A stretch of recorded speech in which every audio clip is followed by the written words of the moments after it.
नमस्कार दोस्तों, मैं नवीन बख्शी AK इन्फो से। मैं आज AK इन्फो के माध्यम से आपको बताने जा रहा हूं कि यदि मैं 220 वोल्ट AC को 330 वोल्ट में कन्वर्ट करें तो कैसे किया जा सकता है। आज हमें AK इन्फो जो है ये चैनल के माध्यम से, अपने चैनल के माध्यम से हमें आपके पास रिप्रेजेंट किया है, दोबारा आपके पास लाया है कि मैं आपको बताऊं कि कैसे हम 220 वोल्ट AC को 330 वोल्ट DC में कन्वर्ट करें। अगर हम बात करें इसके रिक्वायरमेंट के लिए, तो इसके लिए हमारे पास एक मस्ट रिक्वायरमेंट होता है, जो सबसे ज़रूरी रिक्वायरमेंट वो होता है एक ब्रिज डायोड का। ये हमारे पास पैक ब्रिज है, जिसमें A पिन क्या होता है, पॉजिटिव आउटपुट होता है और A पिन नेगेटिव आउटपुट, जबकि बीच का ये दोनों पिन DC इनपुट होता है। इसका टेस्टिंग प्रोसीजर वगैरह भी मैं पिछले वीडियो में बता चुका हूँ। यदि आप इसको देखना चाहते हैं तो आप इसके बारे में भी आप जानकारी प्रीवियस वीडियो से ले सकते हैं। प्लस इसके साथ एक और हमारे पास रिक्वायरमेंट होनी चाहिए। यदि मैं 220 वोल्ट AC को 330 वोल्ट में कन्वर्ट करना चाह रहा हूँ, वो भी DC में, तो इसके लिए कम से कम 400 वोल्ट का कैपेसिटर की रिक्वायर्ड होती है, और वो भी पोलराइज कैपेसिटर। तो यहाँ पर हम देख रहे हैं कि ये जो कैपेसिटर है ये हमारे पास है, और बिल्कुल अगर मैं इस पर बात करूँ तो ये 400 वोल्ट एंड 100 माइक्रोफैराड का है। तो यहाँ जैसा कि आपको नज़र आ रहा है कि बिल्कुल लिखा हुआ है यहाँ पर, अब ध्यान से देखिए, तो 400 वोल्ट एंड 100 माइक्रोफैराड। इसमें क्या होता है कि इसमें इधर जो मार्किंग किया हुआ होता है, मार्किंग किए हुए भाग की ओर वाला पिन जो होता है इसका नेगेटिव पिन होता है, जबकि जिधर मार्किंग नहीं किया गया हो इसका पॉजिटिव पिन होता है।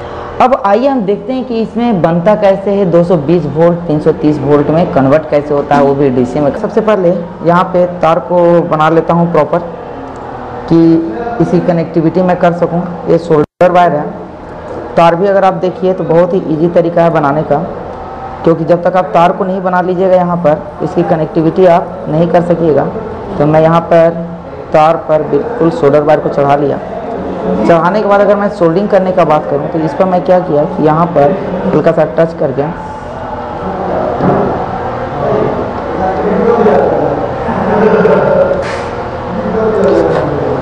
बिल्कुल मजबूती से सोल्डिंग भी हुआ है। दूसरे वायर का भी मैं इस पर एक वायर और भी जोड़ता हूँ, तो इस वायर पर भी यहाँ पर बनी हुई कनेक्टिविटी, इसको मैं यहाँ से लाकर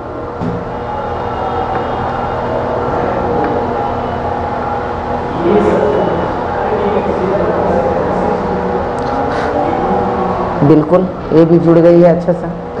अब इसमें मैं करता क्या हूँ कि कम से कम 2 वायर को लगाता हूँ। 2 वायर लगाने के लिए, क्योंकि हमारा ये जो पिन है पॉजिटिव आउटपुट, ये नेगेटिव आउटपुट, यदि मैं इसका पॉजिटिव आउटपुट लेना चाहता हूँ तो एक वायर को फिर यहाँ से मैं बना रहा हूँ और इसकी कनेक्टिविटी यहाँ से कर रहा हूँ।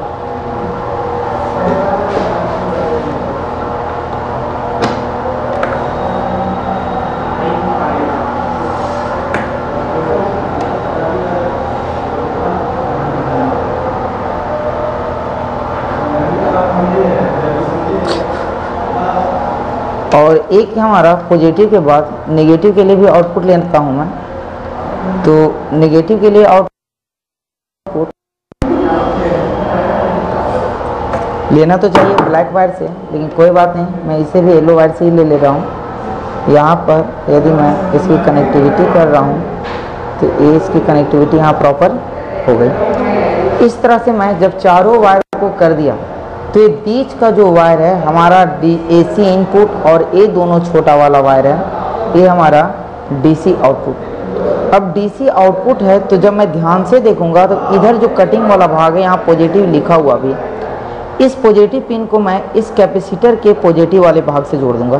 तो जैसे कि मैं यहाँ पर देख रहा हूँ पॉजिटिव का वायर ये रहा, तो इसकी कनेक्टिविटी मैं यहाँ पर कैपेसिटर का पॉजिटिव पिन इसके पॉजिटिव से अटैच कर दिया।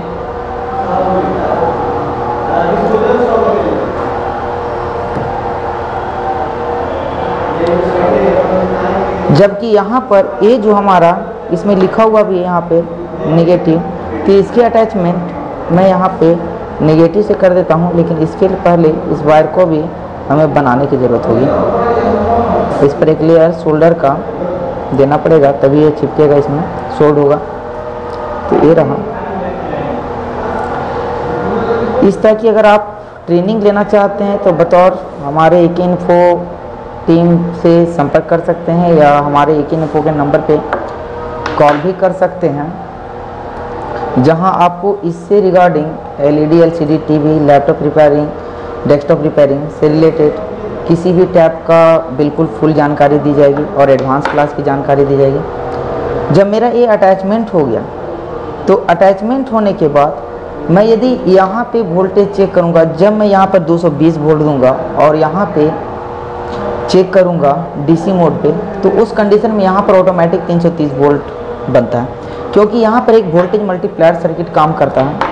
लेकिन यहाँ पर वोल्टेज चेक करना खतरों से खाली नहीं, इसके लिए हम कभी भी सजेस्ट आपको नहीं करेंगे कि आप इसका वोल्टेज चेक कीजिए।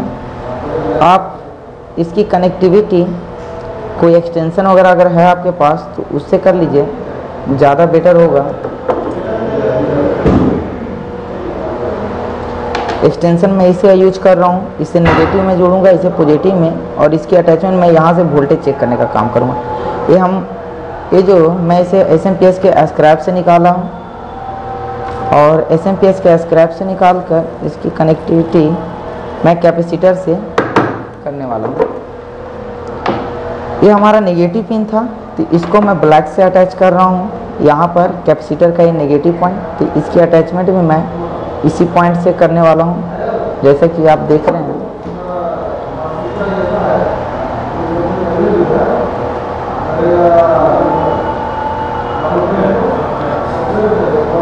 इसकी अटैचमेंट यहाँ से कर दिया, जबकि थोड़ा ये वायर हमारा बड़ा है, कोई बात नहीं,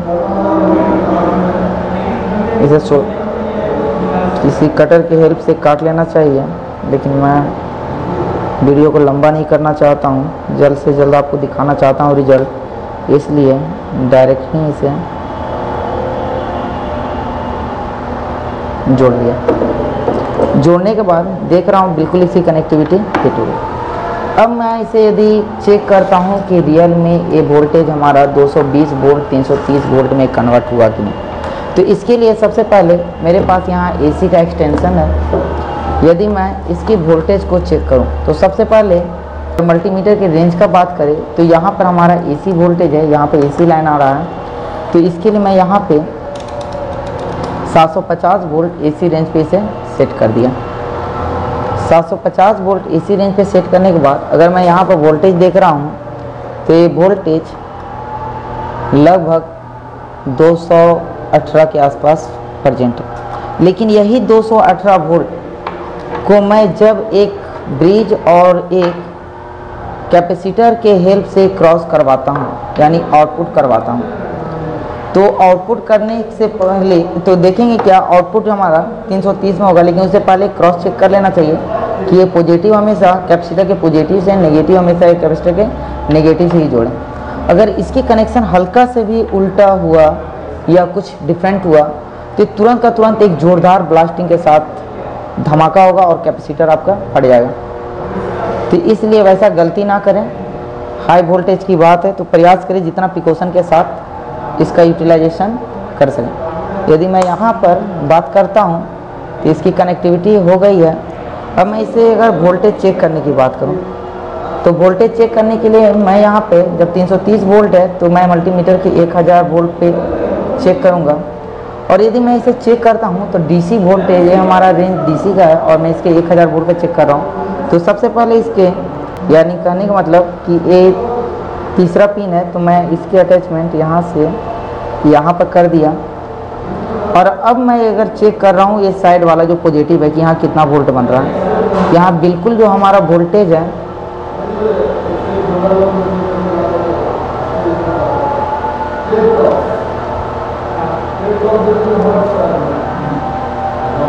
इसकी कनेक्टिविटी थोड़ी लो है इसलिए स्पार्किंग कर रहा है। और हमारा जो 200 वोल्ट अभी दिख रहा था लगभग 1.5 गुना यहाँ पर वोल्टेज मल्टीप्लायर वोल्टेज था, वोल्टेज मल्टीप्लायर सर्किट काम कर रहा था, जिसके कारण जो 200 वोल्ट था 220 नहीं था, उसका 1.5 गुना वोल्टेज हमारे पास लगभग ये 300 वोल्ट के आसपास शो कर रहा है। बिल्कुल 300 वोल्ट ही शो कर रहा है। अगर यहाँ AC लाइन में 220 शो करता तो इसका 1.5 गुना आपको 230 वोल्ट मिलता। तो इस तरह से तो हम जान गए कि ये वोल्टेज को कैसे इंक्रीज किया जाए, यहाँ पर वोल्टेज मल्टीप्लायर सर्किट कैसे काम करता हो तो देख लिए। अगर इससे रिलेटेड और भी वीडियो अगर आप देखना चाहते हैं, उसके बारे में जानकारी लेना चाहते हैं, या किसी भी टाइप का हार्डवेयर नेटवर्किंग के बारे में जानकारी आप चाहते हैं, तो हमारे कमेंट बॉक्स में टाइप करें, उसके बारे में बताएं कि आपको किस चीज़ की रिक्वायर्ड है, ज़रूरत है। और यदि इसकी आप बतौर अच्छी ट्रेनिंग लेना चाहते हैं, इलेक्ट्रॉनिक से रिलेटेड या हार्डवेयर से रिलेटेड, या किसी भी टाइप के गैजेट, प्रिंटर हुआ या लैपटॉप हुआ, कंप्यूटर हुआ, डेस्कटॉप हुआ, तो आप हमारे AK इन्फो के नंबर पर कॉल कीजिए। आपको बतौर पूरी हेल्प दी जाएगी, पूरी सहायता की जाएगी, और आपको ट्रेनिंग से रिलेटेड हर एक जानकारी दी जाएगी। धन्यवाद।